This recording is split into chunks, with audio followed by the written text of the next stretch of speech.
Hello दोस्तों, आप सभी का स्वागत है आरजेडी क्लासेस में। दोस्तों, आज हम इस वीडियो में देखेंगे पॉकेट जीके खान सर का। यदि आप सभी लोग पॉकेट जीके खान सर का पढ़ना चाहते हैं तो आप लोग इस वीडियो को शुरू से लेकर लास्ट तक आप लोग जरूर देखेंगे, ठीक है। चलिए, यदि आप सभी लोग को वीडियो पसंद आए तो आप लोग यहाँ पे वीडियो को लाइक करेंगे और जितने भी आपके पास दोस्त होंगे सभी के पास इस वीडियो को शेयर कीजिएगा। और चैनल पे आप लोग नए हैं तो चैनल को जरूर सब्सक्राइब करेंगे। यहाँ पे बोल रहा है कि संपूर्ण शरीर में रक्त का परिसंचरण कौन करता है। तो संपूर्ण शरीर में जो रक्त का परिसंचरण करता है वो आपका हृदय करता है। कौन करता है? तो आप लोग ध्यान रखेंगे, हृदय होगा आपका ऑप्शन नंबर डी। हृदय को आप लोग यहाँ पे ध्यान रखिएगा। चलिए, एशिया का पहला मेघ फूड पार्क कहाँ स्थित है? तो एशिया का पहला मेगा फूड पार्क जो है आप लोग का यहाँ पे होगा रांची में। ऑप्शन नंबर आप लोग का ये होगा, रांची को आप लोग यहाँ पे ध्यान रखिएगा। श्रीनगर की स्थापना किस शासक ने की थी?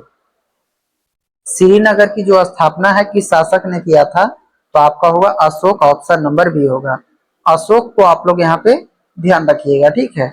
चलिए, राष्ट्रीय चावल शोधक संस्था कहाँ स्थित है? राष्ट्रीय चावल शोधक जो संस्था है वो आपका होगा कटक में। कहाँ पे? तो कटक होगा आपका ऑप्शन नंबर बी। कटक हो जाएगा आपका ऑप्शन नंबर यहाँ पे बी को ध्यान रखेंगे। गेटवे ऑफ इंडिया का निर्माण कब हुआ था? गेटवे ऑफ इंडिया का जो निर्माण है वो आपका कब हुआ था? तो आप लोग ध्यान रखेंगे 1911 ईस्वी में। कब हुआ था? तो 1911 को ध्यान रखेंगे। ऑप्शन नंबर बी होगा। 10 लाख कुआं योजना की शुरुआत कब हुई थी? 10 लाख कुआं योजना का जो शुरुआत हुआ था वो हुआ था आपका 1988 से लेकर 89 ईस्वी के बीच। ऑप्शन नंबर आप लोग का सी होगा, ठीक है। सारे विद्यार्थी ऑप्शन नंबर सी को ध्यान रखिएगा। स्वतंत्र भारत के पहले गृह मंत्री कौन थे? स्वतंत्र भारत के पहले जो गृह मंत्री थे वो आपका होगा सरदार वल्लभ भाई पटेल। ऑप्शन नंबर सी, सरदार वल्लभ भाई पटेल होगा आपका। ऑप्शन नंबर सी होगा। सिंधु घाटी सभ्यता का सबसे बड़ा अन्नागार कहाँ मिला? सिंधु घाटी सभ्यता का सबसे बड़ा जो अन्नागार कहाँ मिला था? तो आपका होगा मोहनजोदड़ो। ऑप्शन नंबर बी होगा। चलिए, वेरी वेरी इंपॉर्टेंट क्वेश्चन है। आप लोग किसी भी कम्पिटिटिव एग्जाम की तैयारी करते होंगे तो उनके लिए वेरी वेरी इंपॉर्टेंट है, ठीक है। चलिए, शिव समुद्रम किस नदी द्वारा बनाया गया है? शिव समुद्रम किस नदी द्वारा बनाया गया द्वीप है? तो आपका होगा कावेरी। क्या ध्यान रखेंगे? तो आप लोग कावेरी को ध्यान रखिएगा। ऑप्शन नंबर ए होगा, ठीक है। चलिए, आप लोग का अगला होगा, गुजरात की सीमा किस पड़ोसी देश के साथ लगती है? गुजरात की जो सीमा है किस पड़ोसी देश के साथ लगती है? तो आपका होगा Pakistan. Option number C, Pakistan को आप लोग यहाँ पे ध्यान रखिएगा। ग्रामीण डाक जीवन बीमा दिवस कब मनाया जाता है? ग्रामीण डाक जीवन बीमा दिवस जो है आप लोग का कब मनाया जाता है? तो आपका होगा यहाँ पे 24 मार्च। ऑप्शन नंबर आप लोग ए को ध्यान रखिएगा, ठीक है। 24 मार्च आप लोग यहाँ पे ध्यान रखेंगे। गांधी सागर बांध किस राज्य में स्थित है? गांधी सागर जो बांध है किस राज्य में स्थित है? तो आपका होगा Madhya Pradesh. Option number B, Madhya Pradesh को आप लोग यहाँ पे ध्यान रखिएगा। चलिए, तिलैया तिलैया बांध किस नदी पर स्थित है? तिलैया जो बांध है आप लोग का किस नदी पे स्थित है? तो आपका होगा बराबर नदी। ऑप्शन नंबर ए होगा, ठीक है। बराबर नदी को आप लोग यहाँ पे ध्यान रखिएगा। चलिए, बताइए बाल दिवस कब मनाया जाता है? वेरी वेरी इंपॉर्टेंट क्वेश्चन है, आप लोग ध्यान रखेंगे। बाल दिवस जो है आप लोग का कब मनाया जाता है? तो आपका होगा 14 नवंबर। Option number B. चलिए, आपका अगला होगा, रिहंद बांध किस राज्य में स्थित है?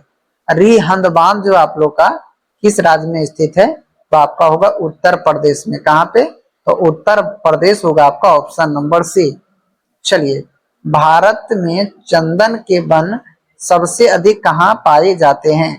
भारत में चंदन के वन जो है सबसे अधिक जो पाए जाते हैं आप लोग का नीलगिरी पहाड़ियां। ऑप्शन नंबर ए को ध्यान रखेंगे, ठीक है। नीलगिरी पहाड़ियां में चंदन के वन पाए जाते हैं। चलिए, भारत में सबसे सर्वाधिक क्षेत्र किस प्रकार की मिट्टी का है? भारत में सर्वाधिक क्षेत्र जो आप लोग का किस प्रकार की मिट्टी का है? तो आपका होगा जलोढ़ मिट्टी का। इसका तो जलोढ़ मिट्टी होगा आपका। ऑप्शन नंबर बी होगा, ठीक है। चलिए, आप लोग बताइएगा अगला नंबर प्रश्न कि विश्व मौसम विज्ञान दिवस कब मनाया जाता है। विश्व मौसम विज्ञान दिवस जो हम लोग मनाते हैं यहाँ पे 23 मार्च, ऑप्शन नंबर ए। ठीक है, चलिए, यदि आप सभी लोग को वीडियो पसंद आए तो आप लोग यहाँ पे वीडियो को लाइक करेंगे और जितने भी आपके पास दोस्त हैं सभी के पास इस वीडियो को शेयर कीजिए और चैनल पे आप लोग नए हैं तो चैनल को जरूर सब्सक्राइब करेंगे। ठीक है, चलिए, आप लोग बताइएगा कि गंगा के मैदान की पुरानी काछिया मिट्टी कहाँ कहलाती है। तो आपका होगा बांगर, ऑप्शन नंबर बी होगा। बांगर को आप लोग यहाँ पे ध्यान रखिएगा, ऑप्शन नंबर बी होगा। भारत का सबसे ऊंचा राजमार्ग कौन सा है। भारत का सबसे ऊंचा जो राजमार्ग है वो आपका कौन सा होगा। तो आपका होगा Khardungla highway, option number B होगा। खारदुंगला हाईवे होगा आपका, ऑप्शन नंबर यहाँ पे बी को ध्यान रखिएगा। ठीक है, चलिए बताइए आगरा किस नदी के किनारे स्थित है। आप लोग यहाँ पे कमेंट करेंगे आगरा जो है आप लोग का किस नदी के किनारे स्थित है। तो आपका होगा आमना नदी, ऑप्शन नंबर बी होगा। ठीक है, आमना नदी को आप लोग यहाँ पे ध्यान रखेंगे। चलिए, इसका आंसर आप लोग कमेंट करेंगे। सारे विद्यार्थी इसका आंसर कमेंट कीजिएगा कि राष्ट्रीय खेल दिवस कब मनाया जाता है। राष्ट्रीय खेल दिवस कब मनाया जाता है। तो आपका होगा 29 अगस्त, ऑप्शन नंबर बी। 29 अगस्त होगा आपका, ऑप्शन नंबर बी होगा। ठीक है, चलिए बताइए कि भारतीय राष्ट्रीय ध्वज का डिजाइन किसने तैयार किया था। भारतीय राष्ट्रीय ध्वज का जो डिजाइन है किसने तैयार किया था। तो आपका होगा पिंगली बकैया, ऑप्शन नंबर ए। पिंगली बकैया होगा आपका, ऑप्शन नंबर ए होगा। चलिए बताइए डीजीटी किसके लिए प्रयोग किया जाता है। डीडीटी जो आपका किसके लिए प्रयोग किया जाता है। तो आपका होगा कीटनाशक के लिए, कीटनाशक के लिए प्रयोग करते हैं, ऑप्शन नंबर ए होगा। ब्रह्मा का पिता का कौन था। ब्रह्मा का पिता जो थे आपका यहाँ पे हो जाएगा आप लोग का विष्णु। ब्रह्मा के पिता थे विष्णु, ऑप्शन नंबर ए होगा। आप लोग का अगला नंबर प्रश्न, योजना आयोग की स्थापना कब की गई थी। योजना आयोग की जो स्थापना है वो आपका किया गया था 1950 में, ऑप्शन नंबर बी होगा। 1950 को यहाँ पे सारे विद्यार्थी हमारे ध्यान रखेंगे। चलिए बताइए कि भारत के राष्ट्रीय फिल्म पुरस्कार की शुरुआत कब की गई थी। भारत के राष्ट्रीय फिल्म जो पुरस्कार की शुरुआत की गई थी वो आपका होगा 1950, ऑप्शन नंबर बी। 1950 को आप लोग यहाँ पे ध्यान रखेंगे। विश्व स्वास्थ्य संगठन का मुख्यालय कहाँ पे है। विश्व स्वास्थ्य संगठन का जो मुख्यालय है आपका हुआ जिनेवा में, जेनीवा, ऑप्शन नंबर बी। चलिए आप लोग का अगला होगा गांधी जी की पहली पुस्तक कौन सी थी।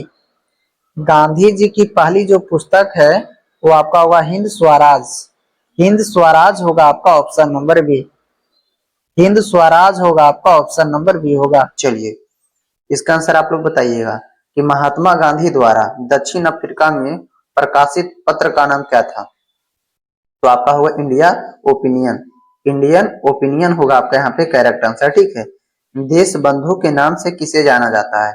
वेरी वेरी इंपॉर्टेंट क्वेश्चन है, यहाँ पे ध्यान रखिएगा। देश बंधु के नाम से किसे जाना जाता है। तो आपका होगा चित्तरंजन दास। ठीक है, चित्तरंजन दास को यहाँ पे जानते हैं। आप लोग का अगला नंबर प्रश्न होगा कि साइमन कमीशन भारत किस वर्ष आया था। साइमन कमीशन जो है भारत किस वर्ष आया था। तो आप लोग कहिएगा सर जी 1928 में। कब आया था। तो 1928 ईस्वी में आया था।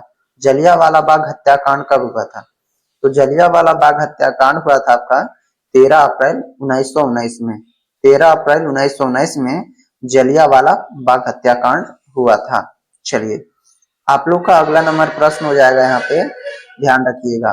सुभाष चंद्र बोस ने राजनीतिक गुरु कौन थे। सुभाष चंद्र बोस के राजनीतिक जो गुरु हैं वो कौन थे। तो आपका होगा चित्तरंजन दास।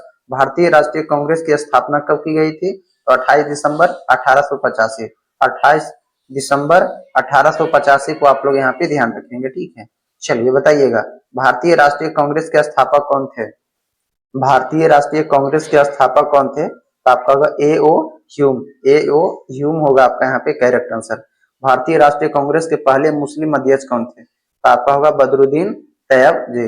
बदरुद्दीन तैयब आप लोग यहाँ पे ध्यान रखिएगा। ठीक है, चलिए आप लोग बताइएगा अगला नंबर जो प्रश्न आप लोग का होगा यहाँ पे अगला नंबर प्रश्न आप लोग का हो जाएगा, ध्यान रखेंगे। यहाँ पे है आप लोग का कि भारतीय क्या, तो भारतीय राष्ट्रीय कांग्रेस की प्रथम महिला अध्यक्ष कौन थी? तो आपका होगा Shrimati Annie Besant. Shrimati Annie Besant आप लोग का यहाँ पे करेक्ट आंसर होगा। दिल्ली का प्रथम मुस्लिम शासक कौन था? दिल्ली का प्रथम जो मुस्लिम शासक था वो आपका होगा इल्तुतमिश। इल्तुतमिश होगा आपका ऑप्शन नंबर यहाँ पे करेक्ट आप लोग का हो जाएगा। चलिए आप लोग का अगला नंबर प्रश्न होगा, मोहनजोदड़ो शब्द का अर्थ क्या है? तो मोहनजोदड़ो शब्द का जो अर्थ है मृतकों का टीला। मृतकों का टीला यहाँ पे करेक्ट, ध्यान रखेंगे। सिंधु सिंधु घाटी सभ्यता में घोड़े की स्थितियां का अवशेष कहाँ से मिलता है? तो आपका होगा सुरकोटदा। सुरकोटदा से, कहाँ से? तो आप लोग ध्यान रखेंगे सुरकोटदा से मिलता है। चलिए इसका आंसर आप लोग कमेंट कीजिएगा। इकतादारी प्रथा किसके द्वारा प्रारंभिक की गई थी? तो आपका होगा इल्तुतमिश के द्वारा। किसके द्वारा? तो इल्तुतमिश के द्वारा यहाँ पे किया गया था। कुतुबुद्दीन अकबर को सुल्तान की पदवी किसके पद प्रदान की गई थी? तो आपका होगा गयासुद्दीन यहाँ पे मोहम्मद। गयासुद्दीन मोहम्मद आप लोग यहाँ पे करेक्ट को ध्यान रखिएगा, ठीक है। चलिए इसका आंसर आप लोग कमेंट करेंगे कि भारत में पुर्तगाली शक्ति का वास्तविक संस्थापक कौन था? आपका होगा एल्बुकार्क। एल्बुकार्क होगा आपका यहाँ पे करेक्ट आंसर। बक्सर के युद्ध में अंग्रेजों सेना नेतृत्व किसने किया था? तो आपका होगा हेक्टर मुनरो। हेक्टर मुनरो आप लोग यहाँ पे ध्यान रखिएगा, ठीक है। चलिए आप लोग बताइए 1857 के क्रांति के सर्वप्रथम कहाँ से प्रारंभ हुआ था? तो 1857 की जो क्रांति है वो कहाँ से प्रारंभ हुआ था? तो आप लोग ध्यान रखेंगे मेरठ से। 1857 की क्रांति के समय भारत का गवर्नर जनरल कौन था? तो आपका होगा लॉर्ड कैनिंग। कौन थे? तो आप लोग ध्यान रखना होगा लॉर्ड कैनिंग थे। चलिए यदि आप सभी लोग अभी तक वीडियो को लाइक नहीं किए हैं तो सबसे पहले तो आप लोग वीडियो को लाइक करेंगे और जितने भी आपके पास दोस्त हैं सभी के पास इस वीडियो को शेयर कीजिए और चैनल पे आप लोग नए हैं तो चैनल को भी सब्सक्राइब करके बेल आइकन को ऑन कर दें, ठीक है। चलिए आप लोग का अगला नंबर प्रश्न हो जाएगा कि भारत का प्रथम मुगल शासक कौन था? तो भारत का जो प्रथम मुगल शासक था वो आपका था बाबर। कौन थे? तो आप लोग ध्यान रखेंगे बाबर होगा। हुमायूं का मकबरा कहाँ स्थित है? हुमायूं का जो मकबरा है वो आप लोग का दिल्ली में स्थित है, यहाँ पे ध्यान रखिएगा, ठीक है। चलिए बताइए हड़प्पा सभ्यता में हल से जोते गए खेत के साक्ष्य कहाँ से मिलते हैं? तो आपका होगा कालीबंगा से। कालीबंगा आप लोग यहाँ पे ध्यान रखिएगा। कनिष्ठ किस वंश का शासक था? तो आपका होगा कुषाण वंश, और यहाँ पे आप लोग ध्यान रखिएगा, ठीक है। चलिए सुल्तान कुल की नीति किसके द्वारा अपनाई गई थी? तो आपका होगा अकबर के द्वारा। बुलंद दरवाजा का निर्माण किसने किया था? तो आपका होगा अकबर ने। आपका देखिएगा अगला नंबर प्रश्न हो जाएगा चंद्रगुप्त प्रथम के बाद गुप्त वंश का शासक कौन था? तो आपका होगा समुद्रगुप्त। हिनयान तथा महायान किस धर्म से दो भाग हैं? तो आपका होगा बौद्ध धर्म से। आप लोग का अगला नंबर प्रश्न होगा हरिसेन किसके द्वारा दरबार में कवि थे? तो आपका होगा समुद्रगुप्त के। पूर्वी मीमांसा दर्रा के प्रतिपादक कौन थे? तो आपका होगा जैमिनी। आप लोग का अगला होगा राष्ट्रकूट वंश का स्थापक कौन था? तो आपका होगा दंती दुर्ग। कांचीपुरम के कैलाश नाथ मंदिर का निर्माण किसने कराया था? तो आपका होगा नरसिंह वर्मन द्वितीय, ठीक है। चलिए आप लोग बताइएगा अगला नंबर जो प्रश्न होगा हर्क वंश का स्थापक कौन था? तो आपका होगा बिंबिसार। वातिपी के चालुक्य वंश की स्थापना किसके द्वारा की गई थी? तो आपका होगा राजा जय सिंह के द्वारा। आप लोग का अगला नंबर प्रश्न हो जाएगा कि राष्ट्रीय कूट वंश का अंतिम शासक कौन था? तो आपका होगा कृष्ण तृतीय। किस वायसराय के शासनकाल में पहली फैक्ट्री अधिनियम पारित किया गया था? तो आपका होगा लॉर्ड रिपन। लॉर्ड रिपन को आप लोग यहाँ पे ध्यान रखिएगा, ठीक है। चलिए आप लोग का अगला नंबर प्रश्न होगा अजंता की गुफाएं में चित्र किस काल का है? आपका होगा यहाँ पे गुप्त वंश का। सिंधु घाटी सभ्यता का नवीनतम स्थल कौन सा है? तो आपका होगा धोलावीरा। धोलावीरा को आप लोग यहाँ पे ध्यान रखिएगा। चलिए कौन सा पशु हड़प्पा सभ्यता में नहीं पाला जाता है? तो आपका होगा घोड़ा का। आपको अगला नंबर प्रश्न को ध्यान रखेंगे कैबिनेट मिशन के अध्यक्ष कौन थे? तो लॉर्ड पैथिक लॉरेंस। चलिए आप लोग का अगला सवाल होगा महात्मा गांधी द्वारा राजनीतिक गुरु कौन थे? तो आपका होगा गोपाल कृष्ण गोखले। महात्मा बुद्ध द्वारा दिए गए प्रथम उपदेश को क्या कहा जाता है? तो आपका होगा यहाँ पे धर्मचक्र प्रवर्तक। धर्मचक्र प्रवर्तक को आप लोग यहाँ पे ध्यान रखिएगा, ठीक है। चलिए आप लोग का अगला नंबर प्रश्न हो जाएगा कि स्वतंत्र भारत के प्रथम गवर्नर जनरल कौन थे? तो स्वतंत्र भारत के प्रथम गवर्नर जनरल थे लॉर्ड माउंटबेटन। चलिए गायत्री मंत्र की रचना किसके द्वारा की गई थी? तो आपका होगा विश्वामित्र के द्वारा गायत्री मंत्र की रचना किया गया था। आप लोग का अगला सवाल होगा किस गुप्तकालीन शासक को कविराज कहा गया है? तो समुद्री गुप्त को। किस नगर को सिराजेन हिंद कहा गया है? तो आपका होगा जौनपुर को। आप लोग का अगला नंबर प्रश्न होगा चालुक्य वंश का सर्वाधिक प्रसिद्ध शासक कौन था? तो आपका होगा पुलकेशिन द्वितीय। आपका होगा गुलरुखी के नाम से कौन जाना जाता है? तो गुलरुखी के नाम से जाना जाता है सिकंदर लोदी को। इसे जानते हैं? तो आप लोग ध्यान रखेंगे सिकंदर लोदी आप लोग का करेक्ट आंसर हो जाएगा, ठीक है। यदि आप लोग अभी तक वीडियो को लाइक नहीं किए हैं तो वीडियो को लाइक करेंगे और इस वीडियो को ज्यादा से ज्यादा शेयर करें और चैनल पे आप लोग नए हैं तो चैनल को भी सब्सक्राइब करके बेल आइकन को ऑन करें ताकि आने वाले सारे वीडियो का नोटिफिकेशन आप सभी के साथ पहुंचता रहे। तब तक के लिए जय हिंद जय भारत। अब हम लोग मिलेंगे एक नए वीडियो में।